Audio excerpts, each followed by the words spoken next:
Jackpot sa kanya ang Barangay Ginebra. Dating star player ng Alaska, ngayon nasa Ginebra. Magiging malaking impact pa siya ngayong kontra Meralco, lalo na sa paparating na Game 5 ng semifinals nila. At Scottie Thompson nagsalita na about sa ginawang pagkakasiko sa leeg niya nitong si Cliff Hodge. So bago nga natin talakayin yan, atin munang i-shoutout itong mga laging nanonood dito sa ating channel na sila Rolicon Miguel Mendoza, Juan Solige, Ruben Dolor, Manville Castillo, and JJ Sibum. So isang mabilisan tayong update.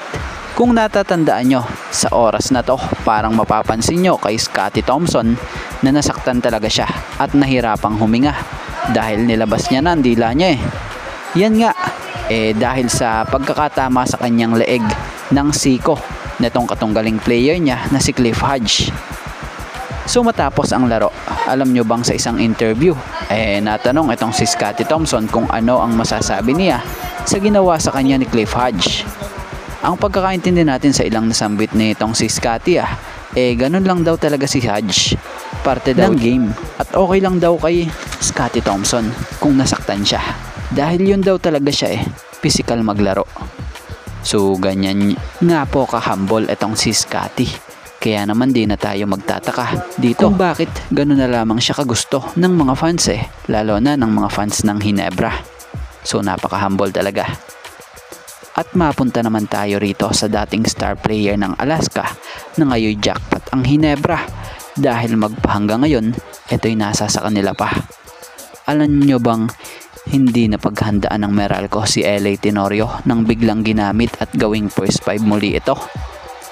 So ganyan nga po kagaling sa adjustment itong si Coach Tim Cone dahil nagulat talaga ang Meralco sa Ginebra sa ginawang adjustment na to sa Game 4 na hindi nga po inaakala nitong Meralco na may ganun palang taktika na gagawin si Coach Tim Cone. Sabi nga ni LA sa kanyang interview, hindi daw nila inakala na magiging first 5 itong si LA. Talagang nagulat daw ang Meralco. Kaya ayun, hindi siya napaghandaan. So yun nga, ang nagagawa ng isang Coach Tim Cone.